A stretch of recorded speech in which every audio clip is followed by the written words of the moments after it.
जब आए रोज आपकी टीम गंदी क्रिकेट खेल रही हो ना, तो आप समझ जाएं कि हमारे दिन गंदे नहीं चल रहे, हमारी क्रिकेट टीम ही गंदी है। आज का दिन भी बांग्लादेश के नाम। अगर कल बांग्लादेश पूरा दिन बैटिंग कर गया तो भाई ये आपको टारगेट देंगे कोई 450 पौने 500। और मुझे तो ये सोच के टेंशन हो रही है कि अगर पाकिस्तान को 450 500 का टारगेट मिल गया तो चौथी इनिंग्स में जो पाकिस्तान की एक हिस्ट्री है, 24-25 करोड़ पाकिस्तानियों को आज अभी एडवांस में पता है कि आप ये टेस्ट मैच हार जाएंगे। हमने एक एक करके तमाम क्रिकेटर्स के ऊपर बात करनी है, स्पेशली बैटर्स के ऊपर। सबसे पहले मैं साउद शकील के ऊपर बात करूंगा, क्योंकि आपने 46 रन की लीड छोड़ दी। आज भी 46 रन का डिफरेंस रहा। पहले टेस्ट मैच में आप 413 के मुकाबले में आपने 413 नहीं किया। आज भी 278 के मुकाबले में आप उनको सेशन में नहीं हरा पा रहे। आपने टेस्ट मैच उनसे क्या जीतना है? अब सारी बातें साइड पे रख के एक नंबर नोट करो, पेन पकड़ लो हाथ में और एक नंबर नोट करो। इस नंबर पे कॉल करनी है। नंबर है 8 15 0 66 38 0 13 32 2 84 23 14। ये साउद शकील के कुछ आखिरी 15 इनिंग्स में स्कोर हैं। साउद शकील से कोई पूछे, भाई you have one job to do. Test cricket आप खेलते हो, आज भी आप स्वीप पे आउट हो रहे हो, आप प्री अटेम्प्ट कर रहे हो, बॉल के ऊपर पहले आ रहे हो। सारी जिंदगी लोग आपको साउथ कहते रहे कि आप टेस्ट के प्लेयर हो, और सच ये है कि आप टेस्ट के ही प्लेयर हो। टेस्ट में भी एक बेसिक चीज है कि you wait for the ball.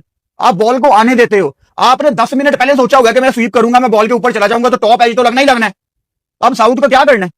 क्योंकि दूसरी इनिंग्स में टू बी ऑनेस्ट मुझे वैसे ही पाकिस्तान टीम के ऊपर भरोसा नहीं है। साउथ की अकेले मैं क्या ही बात करूं। अब आगे आपने करना क्या है? अगर आप ये टेस्ट मैच अल्लाह ना करे कोई बहुत बड़े मार्जिन से हार जाते हैं, तो आगे वे फॉरवर्ड क्या है? आपकी जो अगली टेस्ट सीरीज है वो वेस्ट इंडीज के अगेंस्ट है। जुलाई में आपने 2 टेस्ट मैच खेलने हैं, वहां से आपने आगे इंग्लैंड जाना है। मैं बात ये आपके साथ करना चाह रहा हूं कि अगर पाकिस्तान किसी बड़े मार्जिन से हार जाता है तो क्या शान मसूद को कंटिन्यू करना चाहिए एज ए कैप्टन? अब हमारी क्रिकेट इस टाइम इतने बुरे हाल से गुजर रही है कि आप कप्तान चेंज करेंगे तो इस टाइम हमें यह नहीं पता कि पाकिस्तान का अगला कप्तान कौन होगा, क्योंकि पीछे कोई रेडी बैठा नहीं हुआ। अब आप अपने किसी फेवरेट का नाम ले लेंगे, फलां बंदा अपने फेवरेट का नाम ले लेगा। आप अपनी लाइक्स के अकॉर्डिंग कोई ना कोई बंदा बता दोगे कि यार इसको मैं पसंद करता हूं, इसको मैं नहीं पसंद करता। वो आपकी बुनियादी तौर पर आप पसंदीदा नाम को आगे कर दोगे, लेकिन क्या कोई बंदा हमने पीछे रेडी किया? इसका जवाब है नहीं। हमारा कोई सीनियर खड़ा होके पाकिस्तान का मैच नहीं निकालता। अब आ जाते हैं हम मोहम्मद रिजवान के ऊपर। मोहम्मद रिजवान पे बात शुरू करने से पहले एक फैक्ट मैं आपके सामने रख देता हूं। अब लिटन दास उनका सीनियर बैटर है, सीनियर प्लेयर है। चलो उस बात को हम साइड पे कर देते हैं, पाकिस्तान ने उसका रिव्यू नहीं लिया, क्योंकि उससे पहले भी लिटन दास का ना एक अच्छा खासा सैंपल साइज मेरे पास मौजूद है कि वो मुश्किल में बांग्लादेश को हमेशा निकालता है। लिटन दास 2021 में बैटिंग करने आते हैं। बांग्लादेश के 49 पे 4 आउट थे अगेंस्ट पाकिस्तान, और लिटन दास 49 पे 4 आउट है, बैटिंग करने आए 114 करते हैं, और जब उनकी बारी खत्म हुई तो बांग्लादेश ने 330 किया हुआ था। यानी सीनियर प्लेयर 49 पे 4 आउट है, अंदर आया और अपनी टीम को 330 पे ले गया। अच्छा जी, तुक्का लग गया होगा, पाकिस्तानी माइंडसेट। फिर उसके बाद 2022 में इस दफा श्रीलंका के अगेंस्ट बांग्लादेश के 24 पे 5 आउट थे, यानी 50-60 पे पूरी टीम आउट नहीं। लिटन दास आते हैं 141 करते हैं, और बांग्लादेश का स्कोर आखिर में होता है 365। सीनियर प्लेयर है, चलो तुक्का लग गया होगा, पाकिस्तानी माइंडसेट। फिर 2024 में पाकिस्तान के अगेंस्ट ही आपको याद होगा 26 पे 5 आउट, लिटन दास 138 करते हैं और बांग्लादेश का स्कोर हो जाता है 262। फिर उसके बाद दोबारा पहली इनिंग्स में पाकिस्तान के अगेंस्ट 126 किया और टीम के टोटल को 278 तक पहुंचाया। लिटन दास है सीनियर प्लेयर। आज मोहम्मद रिजवान आपकी टीम के सीनियर प्लेयर हैं। चलती फिरती विकेट थी। ये एक कंफर्म बात है कि मोहम्मद रिजवान जब टेस्ट में बैटिंग करने आते हैं और सामने अगर कोई एक्सप्रेस फास्ट बॉलर लगा हुआ है तो हमें पता होता है कि रिजवान साहब का ना डांस अब शुरू होना है, क्योंकि एक्सप्रेस फास्ट बॉलिंग रिजवान के नहीं पल्ले पड़ती। इनसाइड एज लगा, बच गए, फिर इनको स्पिनर ने पकड़ना था। इतना बड़ा गैप बल्ले और पैड के दरमियान। मैं कोई इल्जाम नहीं लगा रहा, ना ही मुझे कोई हक है कि यहां पे बैठ के मैं किसी की नीयत पे शक करूं, हमें नहीं करना चाहिए। लेकिन मोहम्मद रिजवान ये तरीकाकार नहीं है जिस तरह आप टेस्ट मैच को अप्रोच कर रहे हो। आज तो रमीज राजा भी कमेंट्री में यही बात कह रहे थे कि मोहम्मद रिजवान कर क्या रहा है, ना ये रिव्यू लेता है। अब शान को मैं यहां पे ब्लेम करूंगा, इससे पहले कोई खड़ा होकर कह दे कि शान को आप ब्लेम नहीं कर रहे। शान पे तो हमने पूरी की पूरी वीडियोस कर दी हैं, तो शान को भी हम क्रिटिसाइज करेंगे। लेकिन आप एक चीज से डिसएग्री नहीं कर सकते कि विकेट कीपर टीम की जान होती है। विकेट कीपर पूरे मैच को पीछे से चलाता है। अगर मिड ऑन पे, मिड ऑफ पे, कवर्स पे कोई फील्डर खड़ा हुआ है और वो कहेगा ना एज नहीं हुआ, और विकेट कीपर कहेगा कि एज हुआ है, तो उसकी बात मानी जाती है। ना इन्होंने मुशी का रिव्यू लिया, ना लिटन दास का रिव्यू लिया। फिर रिजवान के विकेट कीपिंग में फंबल आपने टेस्ट सीरीज में देखे, आपने कैच ड्रॉप देखे, बैटिंग में चिप इन नहीं कर पा रहा। हालात इस तरह के हो गए हैं कि अगर आप शान, साउद, रिजवान, इन सब को अगर आप वेस्ट इंडीज की सीरीज से ड्रॉप कर देंगे ना, तो पता नहीं, शायद ये गलत है, बिकॉज आप WTC के दरमियान है। लेकिन इनको रख के भी हमें कोई फायदा नहीं मिल रहा। अगर आप आज मेरे से पूछें कि फुरकान भट्टी सोल्यूशन क्या है, आई हैव नो आंसर। मुझे नहीं पता कि इन सीनियर्स को बाहर निकालने से WTC के दौरान, ये WTC की साइकिल चल रही है, क्या इंप्रूवमेंट आएगी। मसला ये है ना भाई, हम टीम नहीं बनाते। टीम आपको बनानी होती है। आप होम सीरीज में लड़कों को चांस देते हैं, आपको लड़के दिखते हैं, आप उनको अवे लेके जाते हैं। आपने होम सीरीज कामरान गुलाम को दी, हुरैरा को दी, अवे में वो ड्रॉप है, अवे में कोई और जाता है। आप देखो बस इनके कपड़े चेंज होते हैं। आज ये व्हाइट शर्ट पहन के खेल रहे हैं, लेकिन यही चीजें तो ये ग्रीन शर्ट पहन के भी करते हैं।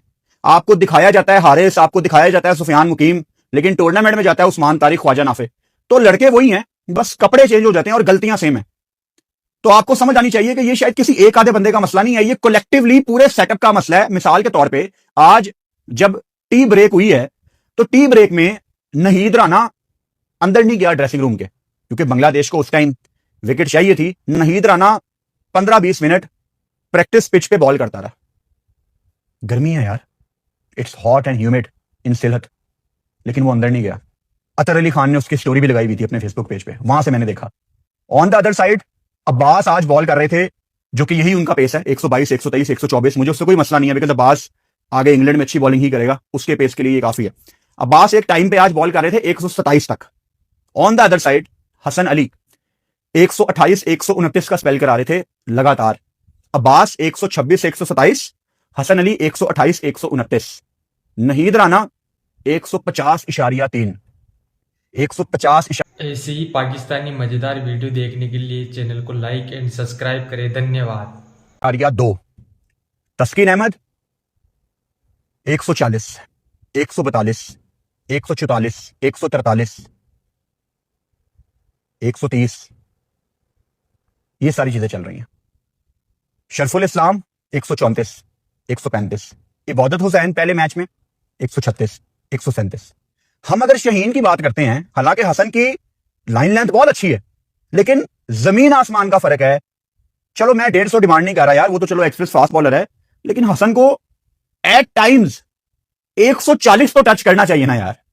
और मुझे कोई समझा दे, मैं लाइव के दौरान भी ये बात कर रहा था, I am unable to understand. और इसमें प्लीज मुझे कोई गाइड करे, कोई फॉर्मर क्रिकेटर, कोई जिसको क्रिकेट का बहुत ज्यादा पता है। मैं ये सीखना चाहता हूं, मैं ये समझना चाहता हूं। हम शहीन को बहुत ज्यादा क्रिटिसाइज करते हैं उसके पेस की वजह से कि उसका पेस नीचे गिरा है, इंजरीज कैरी करता रहा है, रनअप टूटता है, फंबल करता है। प्रॉब्लम्स हैं शहीन शाह अफरीदी के साथ, उसकी बॉडी हमें 100% फिट नहीं लगती। हसन अली तो पाकिस्तान टीम का फिट तरीन खिलाड़ी है, फिजिक बड़ी जबरदस्त है, रेगुलर जिम करता है, बॉडी बड़ी जबरदस्त बनाई हुई है, कोई इंजरी कैरी नहीं कर रहा। तो हसन अली 127, 128, मैक्सिमम 131, 132 पे कैसे आ गया? अगर हम शहीन को क्रिटिसाइज करते हैं कि ये इंजरीज कैरी करता है, ये फिट नहीं है, चलो वो तो इतना ज्यादा जिम भी नहीं करता। आप हसन अली के बारे में गूगल पे लिखना हसन अली जिम, उसकी इतनी तस्वीरें आ जाएंगी। हसन अली प्रॉपर अपनी बॉडी का ख्याल रखता है। लेकिन अगेन मैं ये क्लेम नहीं कर रहा, और ना ही ऐसा है कि अगर आप जिम करेंगे तो आपकी बॉडी बन जाएगी, तो आपका पेस बढ़ जाएगा। नहीं, ऐसा बिल्कुल नहीं है। माजी में और मौजूदा क्रिकेट में भी ऐसे बहुत ज्यादा बॉलर हैं जो जिम नहीं करते लेकिन उनका पेस है। लेकिन बात है फिटनेस की, हसन अली का तो बड़ा जबरदस्त फिटनेस लेवल है। तो हसन अली का पेस कहां पे गया है, कोई मुझे ये समझा दे। बिकॉज सारी बातें छोड़ो, he was not lethal. Khurram Shahzad आज भी उसने जाते जाते मोमिन को आउट किया, वो आपको इन सब से थोड़ा बेहतर बॉलर लग रहा है, और पहले मैच में हमने उसको नहीं खिलाया। सलमान अली आगा पे आ जाते हैं। सलमान अली आगा और बाबर आजम की वो जो पार्टनरशिप चल रही थी, उसमें ऐसे लग रहा था कि गेम हमारे कंट्रोल में है, पाकिस्तान टीम यहां पे डिफरेंस भी खत्म करेगी और लीड भी लेगी। और बाबर आजम ऑब्वियसली ही वाज लुकिंग वेरी गुड, अभी मैं उन पे बात करूंगा। लेकिन सलमान अली आगा, मैंने पिछले मैच में भी बात की थी कि आप यहां पे 21 कर रहे हैं, 21 पे आप आउट होते हैं, सलमान अली आगा अगर 50 भी करता ना तो मैं उसके 50 से सेटिस्फाई नहीं था, क्योंकि यहां पे ना 50 की रिक्वायरमेंट नहीं है। जब आप दोनों बैटिंग कर रहे हो आपको पता है कि सब कुछ कंट्रोल में है। 185 170 का डिफरेंस रह गया है। मुझे वो भी आसान लग रहा था क्योंकि दोनों बहुत कंफर्टेबल होकर खेल रहे थे, इतने सालों से एक दूसरे को जानते हैं, कम्युनिकेशन गैप कोई नहीं है, रिलैक्स होके एंजॉय होके अपनी क्रिकेट खेल रहे हैं। सलमान अली आगा अगर बांग्लादेश में आप अपने 50 को 100 में कन्वर्ट नहीं करेंगे तो भाई कहां पे आप कन्वर्ट करेंगे? सलमान अली आगा अब सीनियर प्लेयर्स की कैटेगरी में नहीं आता, वो सीनियर प्लेयर है। इस गलत फहमी में कोई ना रहे कि आगा अभी नया प्लेयर है वो सेटल हो जाएगा। आगा को भाई T20 में बिल्कुल ठीक क्रिटिसाइज किया जाता है, लेकिन टेस्ट और वनडे तो उसकी स्ट्रेंथ है। तो अगर अपने मेन फॉर्मेट में सलमान अली आगा पाकिस्तान का मैच नहीं निकालेगा तो वो कहां पे निकालेगा? अगर मैं मोहम्मद रिजवान को क्रिटिसाइज कर रहा हूं तो सलमान अली आगा भी उसी कैटेगरी में है, लेकिन हाँ, रिजवान को हम ज्यादा क्रिटिसाइज इसलिए कर सकते हैं कि वो ज्यादा पुराना प्लेयर है, उसने ज्यादा टूर्नामेंट्स खेले हैं, उसका सैंपल साइज बहुत बड़ा है। लेकिन है ये दोनों एक ही कैटेगरी में खड़े हुए हैं कि सीनियर्स हैं, तो ये नहीं करेंगे तो कौन करेगा यार? वो नीचे साजिद ने 38 कर दिया, 4 छक्के 2 चौके। चलो मैं आपसे कोई ये डिमांड नहीं कर रहा कि आप कोई छक्के मारें, नहीं भाई, टेस्ट मैच में मेरी ऐसी कोई डिमांड नहीं है। लेकिन वो मेरे स्टूडियो में सामने टेम्पा बाबूमा की एक कोटेशन लगी हुई है, stats are important but character is what we look at. Sajid जब सामने आता है ना, आपको नजर आता है यार कि he wants to deliver. Sajid is a character, वो टीम के लिए कुछ करना चाहता है। कसम से जो बंदा टीम के लिए कुछ करना चाहता है ना, वो दिख जाता है स्क्रीन पे। ये रेडियो पे मैच नहीं आता, सारे देखते हैं, टीवी पे क्लियरली दिख जाता है कि फलां बंदा टीम के लिए कुछ करना चाह रहा है। साजिद ने आपकी थोड़ी सी इज्जत रख ली, वरना ये जो 46 रन का डिफरेंस रह गया था, ये शायद कोई 80-90 रन का होता। काश सलमान अली आगा ने अपने 21 को कन्वर्ट किया होता 50 में और फिर 50 को 100 में। बाबर आजम 68 की बारी खेली पाकिस्तान सुपर लीग में, he was looking very positive. हमारे दिमाग में एक डाउट थोड़ा सा था कि क्या इंटरनेशनल में बाबर वही फॉर्म अपनी दिखाएगा, और वो डाउट बाबर आजम ने क्लियर किया। बिकॉज आते साथ ही बाबर आजम ने जिस तरह अपनी शॉट्स खेलना शुरू की हैं, कट शॉट भी लगा रहे हैं, अच्छी ड्राइव भी मार रहे हैं, जो उनकी गो टू शॉट है मिड विकेट के एरिया में उसको भी खेल रहे हैं, लेग साइड पे भी खेल रहे हैं। He was playing it smoothly, जैसे किसी किस्म का मेरे ऊपर कोई प्रेशर नहीं है। और ये कुछ लोग कह रहे हैं ना कि this is old Babar Azam 2019 2020 2021। नहीं भाई, ये वो बाबर आजम नहीं है, ये एक नया बाबर आजम है जो 2019 20 21 में भी नहीं था। क्योंकि बाबर आजम आज इस टाइम इतने पॉजिटिव नजर आ रहे हैं, इतने पॉजिटिव वो 2019 20 21 में भी नहीं थे।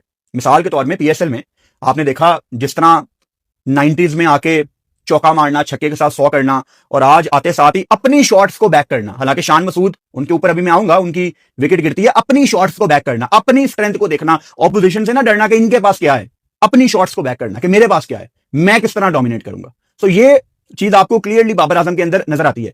और मैंने पहले टेस्ट मैच में भी बात की थी, एक तो इंटरनेट पे कंट्रोल नहीं है, लोग हर किस्म की बात कर देते हैं। अजीब सी बात चल रही थी कि ग्रीन टॉप विकेट देख के बाबर आजम बाहर बैठ गए। एंड अनफॉर्चुनेटली मैं जब हमारे फॉर्मर क्रिकेटर्स को देखता हूं तो मेरे कानों को हाथ लगाने का मेरा दिल करता है कि यार ये लोग पाकिस्तान से खेले हुए हैं, इनका माइंडसेट देखो। मेरा इशारा यहां पे फैसल इकबाल की तरफ है, पाकिस्तान से वो इंटरनेशनल क्रिकेट खेले हुए हैं। उनकी भी पोस्ट मेरे सामने से गुजरी कि ग्रीन टॉप विकेट देख के क्या बाबर आजम बाहर बैठा है। अगर हमारे फॉर्मर क्रिकेटर जिनके सीने पे पाकिस्तान का सितारा है, अगर वो भी इंटरनेट के ट्रॉल्स की तरह ही सोचना शुरू करेंगे तो हम लोगों को क्रिकेट कौन सिखाएगा? मैं हमेशा कहता हूं कि एक ऐसा क्रिकेटर जिसने पाकिस्तान खेला हुआ है या फर्स्ट क्लास में उसका लंबा करियर है, हम तो उसकी जूती के बराबर भी नहीं है भाई। हम आपसे सीखना चाहते हैं, लेकिन आप हमें सिखाएं, आप हमें सिखाते नहीं हैं। आप फॉर्मर क्रिकेटर्स को ग्रीन टॉप विकेट पे देख के भागने का कहते हैं, आप एक प्लेयर के पीछे फैन बॉय बन जाते हैं, आप फास्ट बॉलर्स को सिखाने की बजाय उनकी लेग पुलिंग करते हैं। एक लंबी लिस्ट है। तो हम पाकिस्तान के क्रिकेट फॉलोअर किससे सीखें? इसीलिए हमें पूरा टेस्ट मैच देख के हमें खुद ही क्रिकेट सीखनी पड़ती है। और जब पाकिस्तान टीम इंग्लैंड वगैरह जाती है तो फिर नासिर हुसैन वगैरह से क्रिकेट सीखने का मौका मिलता है। लेकिन हमारे क्रिकेटर्स हमें क्या सिखा रहे हैं? अपनी नेशन को क्या सिखा रहे हैं? किसी क्रिकेटर के फर्स्ट क्लास में 5000 प्लस रन हैं, किसी की 400 प्लस विकेटें हैं, वो नेशन को सिखा क्या रहे हैं? सिवाय किसी के अगेंस्ट एजेंडा चलाने के या किसी स्पेसिफिक एक को सपोर्ट करने के, बाकी पाकिस्तान टीम बाहर में जाए। तो क्या चल क्या रहा है ये इंटरनेट पे? जो मैंने आपको थोड़ी देर पहले बताया ना कि ये पूरे सिस्टम का फेलियर है। इस टाइम आप पाकिस्तान के फॉर्मर क्रिकेटर्स और पाकिस्तान से खेले हुए लड़के पिछले 10 साल में, इन सबको एक कमरे में बिठा दें, ये सारे आपस में लड़ना शुरू कर देंगे। और शाम को जब मीटिंग खत्म होगी तो अगली तारीख दे दी जाएगी कि अगली तारीख में कुछ पता लगेगा कि सीन क्या है और क्या फैसला हुआ है। और अगली तारीख में भी तारीख ही मिलेगी, फिर तारीख पे तारीख, तारीख पे तारीख, वही होगा। लेकिन आपको सोल्यूशन नहीं मिलेगा। तो बाबर आजम प्लेड वेल और उनको देख के लगा नहीं कि इन्होंने पहला टेस्ट मैच मिस किया है। Obviously he was looking very hungry पहले मैच में कि मुझे खेलना है, मुझे खेलना है। नहीं भी खेल रहे थे तो बाउंड्री पे बैठ के he was very involve, message पहुंचा रहे हैं। ऑब्वियसली निगल था and I am a big fan of. ऐसे ही पाकिस्तानी मजेदार वीडियो देखने के लिए चैनल को लाइक एंड सब्सक्राइब करें। धन्यवाद।